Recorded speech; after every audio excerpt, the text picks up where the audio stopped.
كل يوم في حياتنا أول ما بنقوم الصبح بنفكر في حاجات كتيرة. ازاي النهارده هطبخ ايه، هعمل ايه، هنضف البيت ازاي، هجيب تموين ايه. كل دي اسئله بتبقى موجوده في دماغك. النهارده ان شاء الله باذن الله هنتكلم في موضوع مهم قوي، ازاي نغير من حياتنا، نخلي حياتنا احسن ودايما منظمه ودايما جميله. تعالوا مع بعض. بس قبل ما ابتدي احب اعرفك بنفسي، انا اسمي السيده حسن. دي قناتي بتضم التدبير والتوفير وكل الحاجات الجميله اللي انتوا بتسالوا عليها. النهارده مش فيديو تدبير وتوفير قد ما هو ازاي تغيري حياتك 360 درجة عشان خاطر تعرفي هعمل ايه. انا دلوقتي اول الشهر هعمل ايه؟ احنا اسرة من 4 افراد. اول حاجة هروح اعملها ان انا هجيب التموين مثلا 5 ازايز زيت او 4 ازايز زيت. هجيب 4 اكياس سكر. وانا ماشية مثلا جبت حبة موز، حبة حاجة. المهم ان انا وانا ماشية بجيب الحاجات اللي موجودة في البيت. طيب اعمل ايه تاني عشان اغير حياتي وتبقى للاحسن؟ هقولك في بنود كتيرة ممكن ان انت تستغني عنها او ان انت تعمليها عشان خاطر ولادك. طيب اول حاجة هنوفر فيها، طبعا احنا في الصيف وقاعدين دلوقتي فبنوفر في فلوس الدروس. هتشيليها على جنب، مش هقولك شيلي المبلغ كله. يعني لو احنا قلنا ان انا بصرف 1000 جنيه في المصاريف، او مثلا بصرف 1000 جنيه في الدروس، يا ستي شيلي 500. بصرف 400 شيلي 200 واصرفي، عشان احنا عارفين ان احنا في الصيف بنبقى عايزين محتاجين مصروف كتير. طيب انا دلوقتي خلاص شلت ال200 دول على جنب. طب ال200 جنيه دول هيعملوا ايه؟ هيوفروا ايه معايا؟ هقولك يا ستي 200 على 200 على 200 خلال 10 شهور هيبقى معاكي 2000 جنيه. هتبتدي ان شاء الله باذن الله تجيبي الحاجات اللي نفسك فيها. طيب انا دلوقتي لا مش عايزه اشيل حاجه على جنب. لا، لازم تشيلي على جنب، وهقولك ليه. انتي دلوقتي بتقولي ان انا ورايا حاجات والتزامات. طب لما انتي في الصيف كده ممكن تعملي خطة صيفية مع نفسك ان انتي تشيلي فيها. لما تروحي السوق مثلا هنقول ان انا رحت السوق بعد الظهر. انا كنت قايلة ان الميزانية النهاردة بتاعتي 150 جنيه. هشتري زي ما انتوا شايفين كده كل الخضار اللي متاح قدامي في السوق، بس بأسعار قليلة. يعني لو رحتي بالليل هتلاقي الأسعار كويسة شوية. هتجيبي طماطم وتشيليها، هتجيبي بامية، هتجيبي الخضار اللي موجود عندنا في الموسم بتاعنا دلوقتي. طيب وفرت معايا مثلا، انا واخده 150 جنيه واشتريت الخضار والحاجات اللي انا عايزاها، واتبقى معايا 20 30. اول ما اجي من السوق احط في برطمان. البرطمان ده اخليه الفلوس الفكة اللي بتفيد معايا واشيلها على جنب. طبعا كل ما هتشيلي اكتر كل ما هيبقى معاكي فلوس اكتر. دي كده بالنسبة لو انا راح اشتري. طب افرض انا خدت ميزانية الشهر وزي الشطورة كده جبت حاجة الشهر بتاعي. مثلا لو قلنا ان انا معايا 5000، ولما جيت جبت الحاجات بتاعتي فتبقى معايا مثلا 500 جنيه من الشهر. طيب حطيهم على طول في حصالة. هقولك بقى الحصالة دي، هاتي غير البرطمان اللي احنا بناخده لو احنا رايحين السوق، هاتي حصالة وحطي فيها كل الفلوس اللي بقولك عليها دي. نص فلوس الدروس شيليها على جنب كأنك بتدفعي. لو انتي قاعدة بسم الله ما شاء الله في شقة مثلا تمليك وانتي ما بتدفعيش ايجار، شيلي في الحصالة دي مثلا 500 جنيه 200 جنيه اللي تقدري عليه شيليهم على جنب. زي ما قلنا مثلا لو وفرتي حاجة من فلوس التموين والحاجات اللي بنجيبها اول الشهر او الخزين، برضو شيليها على جنب. صدقيني كل قرش هتشيليه هينفعك كتير كتير كتير. طيب اغير حياتي بقى ازاي؟ اغير حياتي ان انا اول ما هقوم هم 10 دقايق معاكي يا قطتي. 10 دقايق هعمل فيهم ايه؟ كل حاجة هحسبها ب10 دقايق. يعني الأوضة بتاعتي هحسب 10 دقايق ان انا هسويها واسيقها ولمعها.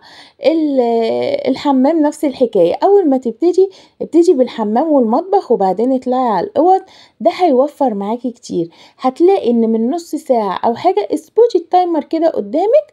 طبعا اول حاجة نبتدي بيها القرآن الكريم الصبح كده عشان ربنا يكرمنا. طلعي حاجتك في الشمس ونشري وحطيها كده في الهواء. ظبطي بيتك. المهم ان انا هعمل 10 دقايق 10 دقايق 10 دقايق. طالما الحاجة نضيفة، ان لما تبقى الحاجة نضيفة على نظافة. يعني انا دلوقتي لو الحمام نضيف ودخلت كده 10 دقايق لمعته بسلكة وشوية صابون هيبقى زي الفل. اجي اعمله تاني يوم برضو هيبقى زي الفل. لكن سيبي الحاجة مثلا لمدة اسبوع او كام يوم وهتيجي تعمليها هتتعبي. فانت لو كل يوم اول حاجة تخشي عليهم المطبخ والحمام وتخليهم زي الفل، وبعدين تخشي على الاوض شرشوبة حلوة كده وشوية اي معطر عندك في المية، وتقومي كده عاطشة تسيقة. طبعا احنا في الصيف بنشيل السجاجيد والحاجات دي، فتسيقة حلوة كده، وتقومي منفضة الحاجة اللي انت حطاها، سواء بقى اي حاجة انت بتبقي حطاها في الارض، كفر سجادة اي حاجة بتشيليها وبتنفضيها وتحطيها. طيب الغسيل بتاعي هغسل كل يوم؟ لا مش هغسل كل يوم، بس تشوفي انت مثلا ممكن تغسلي يومين في الاسبوع او 3 ايام حسب عدد الافراد اللي عندك. لو في حاجات كده ممكن تتاخد على الايد كده، حاجات خروج ولا حاجة، برضو اغسليها بسرعة. الحاجات دي كلها وانت واقفة كده في الحمام مش هتحتاج منك وقت. طيب خلاص خلصنا التنظيف، خلصنا كل حاجة. حاولي دايما تطبخي اكلك بعد ما تعملي المطبخ وانتي طالعة من المطبخ يبقى زي الفل. يعني ايه؟ يعني طول ما انا واقفة في المطبخ اعمل حاجة بغسل المواعين بتاعتي اول باول، لان الحوض لو اتكون فيه الاطباق والحاجات دايما الحوض هيبقى مليان. لا ما ينفعش ان انا الحوض بتاعي يبقى دايما مليان. فانا طول ما انا واقفة بطبخ اي حاجة بشوفها بقوم على طول عاملاها. اعملها بقى ازاي؟ الطبقين اقوم شاطفاهم. اللي طبعا عنده غسالة للاطباق او حاجة دي بتبقى سهل اليوم، اللي عندها غسالة اوتوماتيك برضو سهل ان انتي هتحطي فيها الحاجة وخلاص، وهتقعدي شوية كده لغاية ما ايه البرنامج بتاعها يخلص. بس انا عشان ما عنديش غسالة فول اوتوماتيك فانا بعمل اللي انا بقولك عليه ده، يومين غسيل. او اللي في حاجة تانية بقى، ما يبقاش مثلا يوم جمعة او مثلا قاعدين انا وجوزي وولادي في يوم اقوم حاطة الغسالة وقاعدة بقى مدربكة البيت. لا، اليوم اللي جوزي مثلا بيبقى اجازة فيه من اليوم ده مش هنعمل حاجة. ليه مش هنعمل حاجة؟ انتوا عارفين الرجالة مش بيحبوا يبقى فيه كركبة في البيت، فانا هغسل قبلها. مثلا لو عندك غسالة اوتوماتيك زي ما قلنا مش هتبقي محتاجة او تبهدلي الدنيا. طيب ويبقى كده قلنا ال10 دقايق اللي هتفرق معانا في المطبخ والحمام، وكمان كل اوضة هتاخد مننا 10 دقايق. في بقى يوم كده هتعمليه بقى روتين عميق بقى، هتشيلي بقى وتلمعي وتعملي. بس اللي انا بقولك عليه ده ان الصبح كده تلمعي السفرة، تلمعي الأوضة بتاعتك، السراحة، الكومودين، كله لو انتي لمعتي في 10 دقايق كل يوم هتلاقي مفيش تراب، هتلاقي كل حاجة كويسة معاكي نضيفة. طيب خلاص خلصنا كل الحاجات اللي احنا ممكن نعملها والتوفيرات والحاجات. هقولك بقى اهم حاجة، اهم نصايح لنفسك انتي لازم تكوني قوية، لازم تتحملي كل الصعوبات. ليه؟ عشان انتي ام ومسؤولة.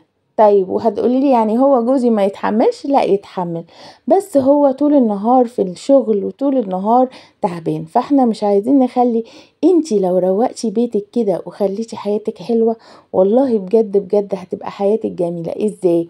يعني انا دلوقتي انا قوية. يعني ايه؟ يعني مش كل لما تقابلني مشكلة مع الولاد اقعد ازعق واصوت وانتوا مش عارفة ايه وانتوا ايه. لا، حليها بالراحة وبهدوء. دايما زي ما قلتلك تابعي اولادك، شوفي هما بيعملوا ايه. لو هما حابين ان هما يبقى عندهم نشاط في الصيف وديهم، خليهم يلعبوا رياضة. انتي كمان حافظي على رياضة صحتك. انتي لازم تاكلي بروتين كويس، لازم تاكلي اكل كويس. بعد ال40 الست بتبقى ضعيفة وبتبقى حاسة انها مش قوية زي الاول، مش قادرة، مهدلة، عايزة تنام، مش قادرة تقوم.